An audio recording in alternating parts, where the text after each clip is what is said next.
Assalamualaikum warahmatullahi wabarakatuh.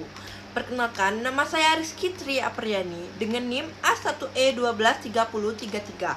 Di sini saya menjelaskan ada 6 materi yang telah kami pelajari semester ini untuk memenuhi kebutuhan UTS mata kuliah dasar-dasar pendidikan dalam keluarga dengan dosen pengampu Bapak Muhammad Hamdi SPD MPD. Mari lihat video penjelasan saya. Cekira.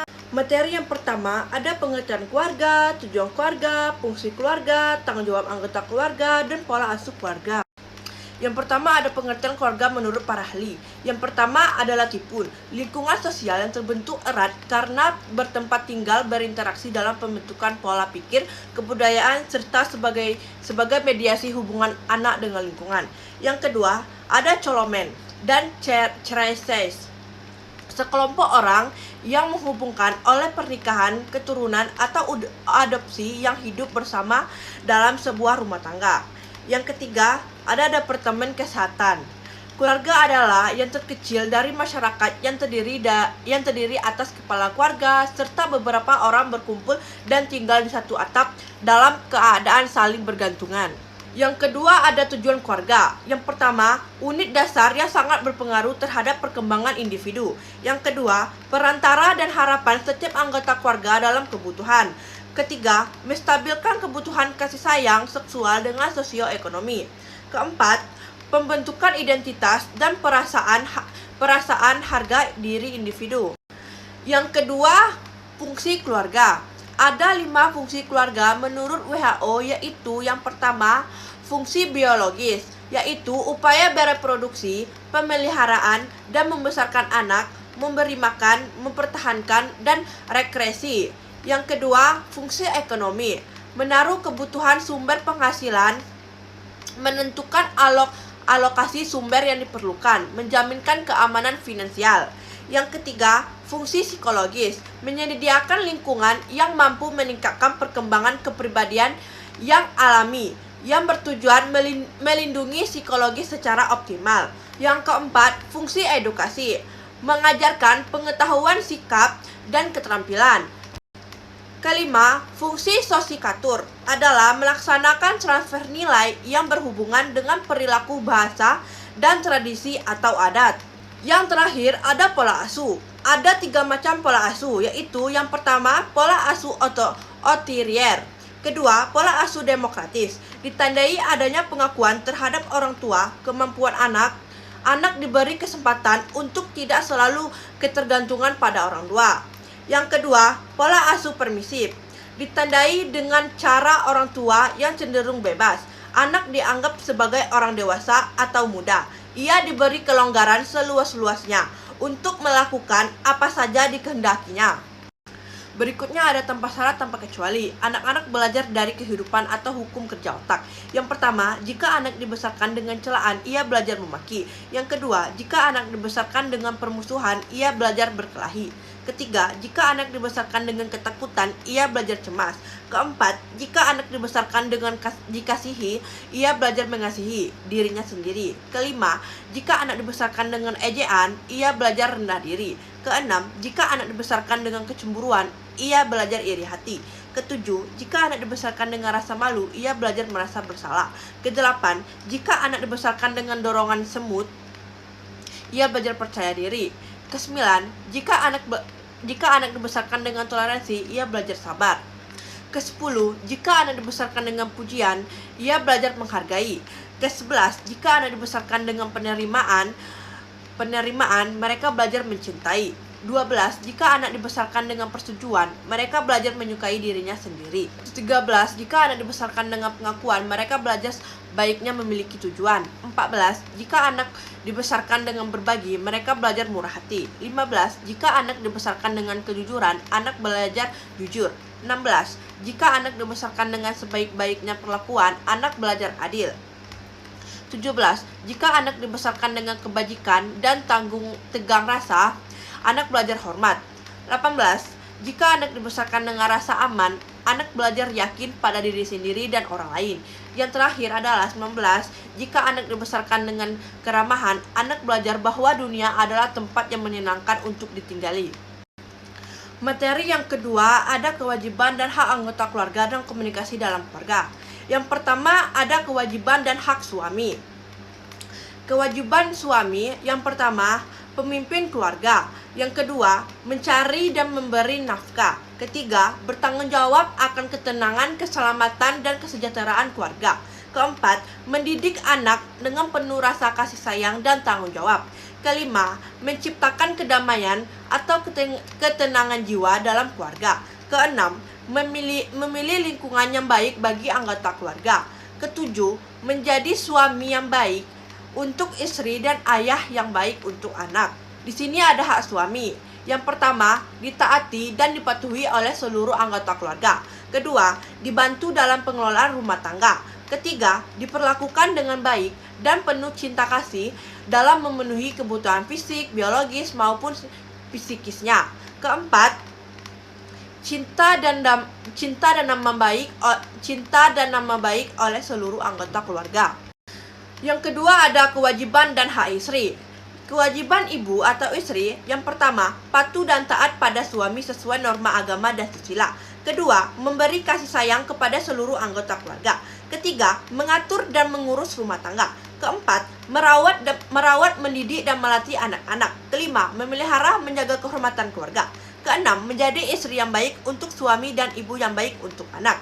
Di sini ada juga hak istri atau ibu. Yang pertama, mendapatkan nafkah yang baik dari hasil kerja suami yang baik. Kedua, mendapatkan pendidikan atau bimbingan. Ketiga, mendapatkan kasih sayang dari seluruh anggota keluarga. Keempat, dihargai, dipatuhi, dan mendapatkan komunikasi yang sehat. Kelima, mendapatkan perlindungan, keselamatan, dan ketentraman. Ketiga, ada kewajiban dan hak anak. Kewajiban anak yang pertama, mentaati dan menghormati kedua orang tuanya. Kedua, berperilaku baik dengan orang tua dan anggota keluarga lainnya. Ketiga, bersikap yang berdasarkan kasih dan sayang. Keempat, bakti kepada orang tua. Di sini ada juga hak anak. Yang pertama, mendapatkan perilaku yang baik dari anggota keluarga. Kedua, nama dan citra baik. Ketiga, rasa aman. Keempat, kasih sayang. Kelima, pendidikan, bimbingan, dan arahan yang baik. Yang terakhir, yang keenam adalah terpenuhi kebutuhan. Berikut ada komunikasi dalam keluarga. Ada 3 kata kunci dalam komunikasi. Yang pertama, sender atau komunikator adalah orang yang menyampaikan pesan. Yang kedua, message atau pesan. Dan yang terakhir atau yang ketiga ada sender atau komunikan adalah orang yang penerima pesan. Berikutnya ada manfaat komunikasi bagi keluarga. Yang pertama, dapat mengetahui apa yang ingin disampaikan oleh keluarga. Yang kedua, menghindari dari salah sangka dan konflik. Ketiga, membawa keuntungan fisik maupun psikis. Keempat, hubungan keluargaan menjadi erat. Berikutnya ada pola asuh dalam keluarga. Yang pertama, pola asuh otoriter. Yang kedua, pola asuh permisif. Yang ketiga, pola asuh demokratis. Dan yang terakhir, yang keempat, pola asuh situasional. Selanjutnya, cara-cara komunikasi yang efektif. Ada 2 komunikasi verbal yang efektif. Yang pertama, lisan, dan yang kedua, tulisan. Ada juga komunikasi nonverbal yang efektif, yang itu yang pertama kontak mata, yang kedua ekspresi wajah, yang ketiga nada suara, yang keempat gerak tubuh, dan yang kelima postur atau sosok. Di sini ada juga prinsip-prinsip komunikasi yang efektif. Yang pertama fasih, yang kedua ringkas, yang ketiga mudah dipahami, yang keempat jujur, dan yang terakhir menarik. Materi yang ketiga, konsep pembinaan keluarga sehat. Apa sih pengertian sehat dan bahagia? Sehat menurut WHO mengandung pengertian yaitu kondisi kesehatan ideal baik secara biologis, fisiologis, dan sosial. Hal ini juga tentunya akan membuat seseorang dapat melakukan aktivitas secara maksimal dan optimal. Sehat adalah keadaan sejahtera secara fisik, mental, dan sosial, bukan hanya sekedar tidak adanya penyakit maupun cacat. Ada juga keluarga dan bahagia. Keluarga bahagia adalah keluarga yang suportif dan tidak membesarkan ego masing-masing. Jadi, keluarga adalah kelompok sosial yang terdiri dari ayah, ibu, dan anak ataupun sanak saudara lainnya yang dihubungkan oleh ikatan darah atau perkawinan dan saling berinteraksi satu sama lain.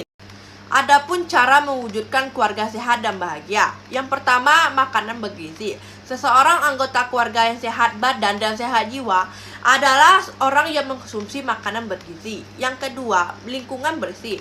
Di samping badan dan jiwa yang sehat serta cukup makanan bergizi, seharusnya orang tersebut juga tinggal dan hidup di lingkungan yang bersih dan berpakaian bersih.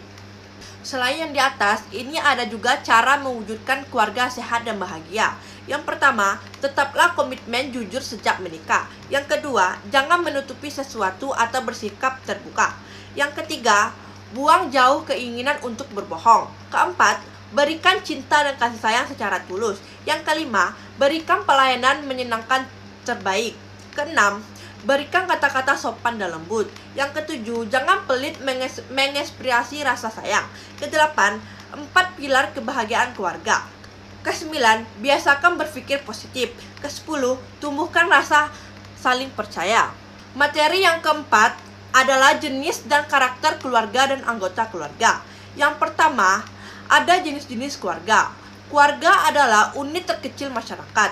Secara teoritis, keluarga dapat didefinisikan sebagai 2 atau lebih individu yang hidup dalam satu rumah dan terikat oleh ikatan perkawinan, saling berinteraksi, serta memiliki perannya masing-masing. Dalam keluarga, seseorang dapat merasakan cinta, penerimaan, kasih sayang, ketulusan, keikhlasan, kepercayaan, dan tanggung jawab. Itu sebabnya ungkapan yang mengatakan bahwa harta yang paling berharga adalah keluarga. Namun, interaksi antara anggota keluarga juga bergantungan pada jenis-jenis atau tipe-tipe keluarga itu sendiri. Apakah tergolong keluarga kecil, keluarga besar, keluarga yang terbentuk melalui perkawinan kedua, atau tipe keluarga lainnya? Inilah tipe keluarga. Yang pertama, keluarga inti. Keluarga inti adalah keluarga yang terdiri dari ayah, ibu, dan anak yang masih menjadi tanggungannya. Mereka tinggal dalam satu rumah, terpisah dari sanak keluarga lainnya. Keluarga ini terikat melalui hubungan pernikahan yang sah antara suami dan istri. Salah satu di antara mereka bisa bekerja di luar rumah untuk menafkahi keluarganya. Yang kedua, ada keluarga besar. Anggota keluarga besar tidak hanya terdiri dari ayah, ibu, dan anak, tetapi turut ditambah dengan saudara yang ada seperti kakek, nenek, keponakan, sepupu, paman, bibi, dan lainnya. Yang ketiga, ada blended family. Adalah keluarga inti yang dibentuk kembali melalui pernikahan antara suami dan istri yang pernah menikah sebelumnya. Keduanya memutuskan untuk tinggal di bawah atap yang sama dengan anak hasil pernikahan terdahulu. Yang kelima, ada nuclear-diet. Anggota keluarga tipe nuclear-diet terdiri dari pasangan suami istri yang tidak memiliki anak dan tinggal dalam satu rumah yang sama. Salah satu dari mereka bekerja untuk memenuhi kebutuhan hidup sehari-hari. Yang keenam, ada single parent family. Ini merupakan tipe keluarga yang hanya dikepalai oleh satu kepala keluarga atau suami atau istri akibat perceraian atau kematian. Keluarga ini tinggal bersama anak-anak yang masih menjadi tanggungannya. Yang ketujuh, ada single adult living alone. Single adult living alone merupakan tipe keluarga yang anggotanya hanya terdiri dari seseorang wanita atau pria dewasa. Mereka tinggal sendiri tanpa anak maupun saudara lainnya dan tidak berkeinginan untuk menikah. Dan yang kedelapan atau yang terakhir adalah 3 generasi. Sesuai namanya, tipe keluarga ini beranggotakan 3 generasi berbeda, yaitu kakek, nenek, bapak, ibu, dan anak. Semuanya tinggal dalam satu rumah yang sama. Yang kedua, ada karakteristik keluarga. Dari beberapa pengertian para ahli, yaitu yang pertama Marlin Everett 1998. Yang kedua ada Duval dan Logan 1986. Yang ketiga ada Salvion G. Bailon dan Arches Maclaya 1978. Maka dapat disimpulkan bahwa karakteristik keluarga yaitu yang pertama terdiri dari atas 2 dan maka dapat disimpulkan bahwa karakteristik keluarga adalah yang pertama terdiri dari atas 2 atau lebih individu yang diikat oleh hubungan darah perkawinan atau adopsi. Yang kedua, anggota keluarga biasanya hidup bersama atau tidak terpisah. Mereka tetap memperhatikan satu sama lain. Yang ketiga, anggota keluarga berinteraksi satu sama lain dan masing-masing mempunyai peran sosial seperti peran suami, istri, anak, kakak, dan adik, mempunyai tujuan menciptakan dan mempertahankan budaya serta meningkatkan perkembangan fisik, psikologis, dan sosial anggota keluarga yang lain. Yang ketiga, ada jenis-jenis anggota keluarga, yaitu yang pertama, berdasarkan cakupan. Dalam jenis ini, keluarga menjadi 3 macam. Yang pertama, yaitu keluarga inti yang terdiri dari ayah, ibu, dan anak. Sedangkan jenis yang kedua, yaitu keluarga konjugal. Cakupan adalah ayah, ibu, anak, kakek, dan nenek. Terakhir, keluarga luas yang meliputi ayah, ibu, kakek, nenek, paman, bibi, sepupu, dan keluarga yang masih memiliki ikatan pernikahan.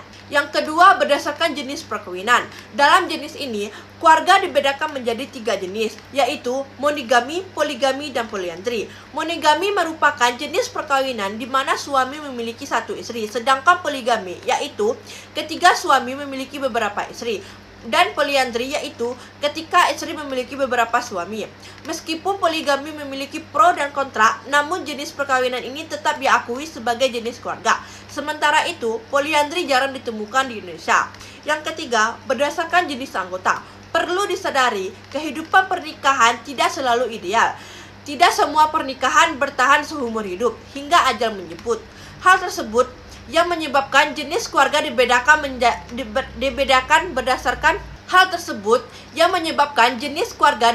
berdasarkan jenis anggotanya. Inti terdiri dari ayah, ibu, dan anak.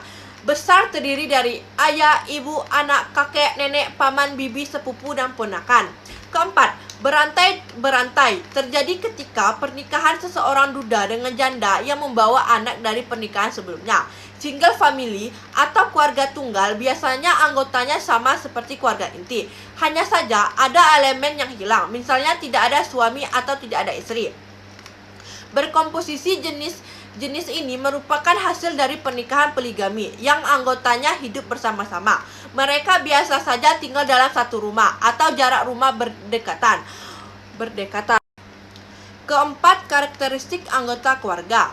Fatima 2020, karakteristik keluarga adalah sebagai tempat yang paling inti atau dasar untuk semua individu dalam memperoleh perhatian, perlindungan, pembelajaran, dan juga pembinaan.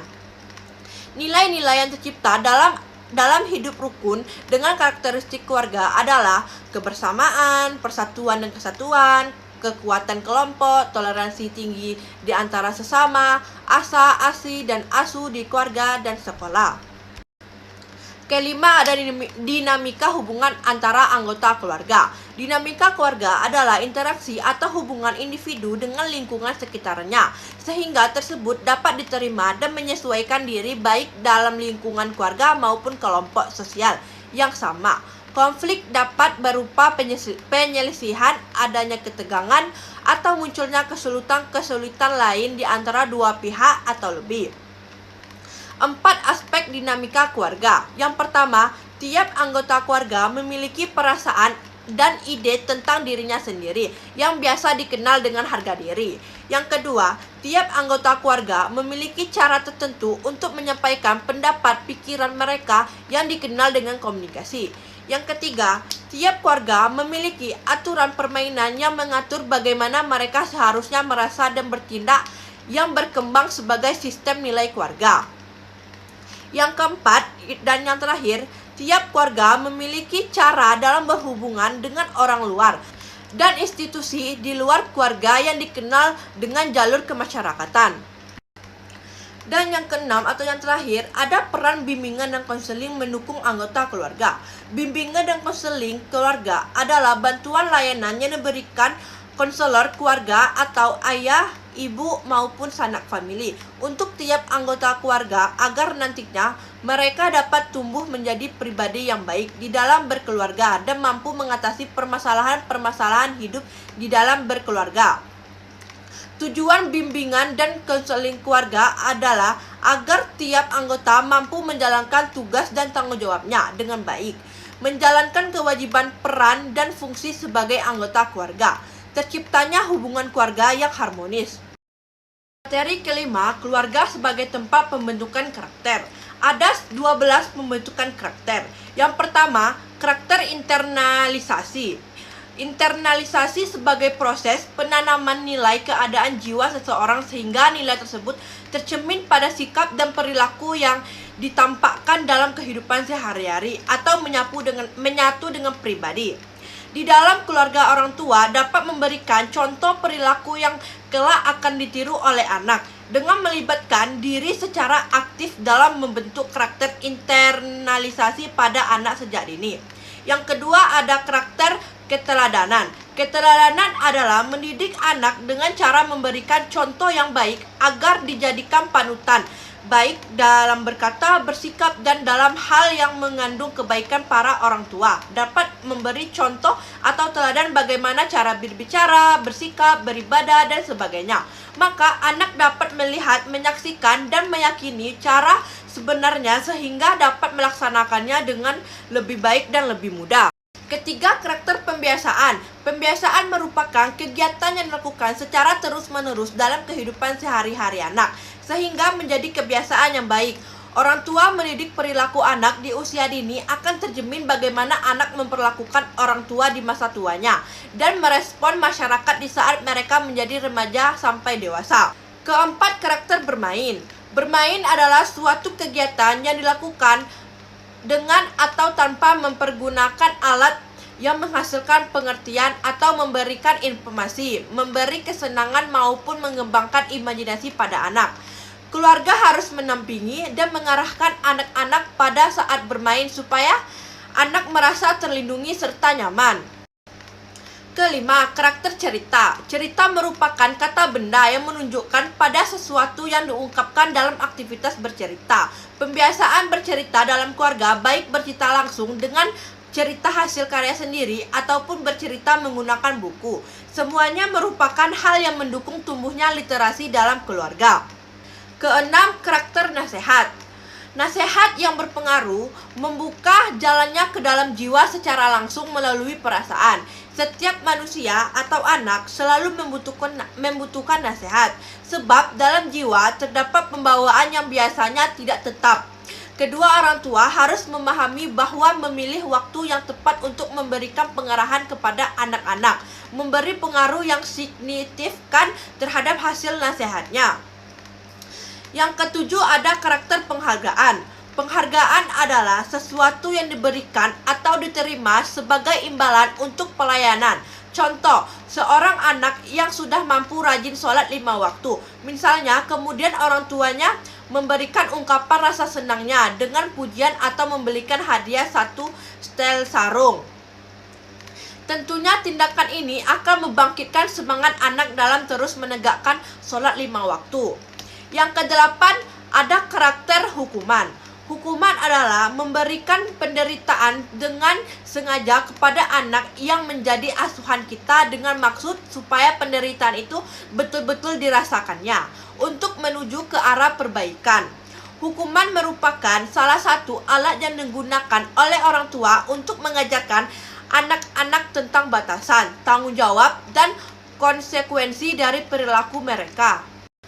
Yang kesembilan, karakter tata krama. Tata krama adalah ilmu yang berkaitan dengan cara manusia memperlakukan sesama manusia dan menjalani hidup yang baik.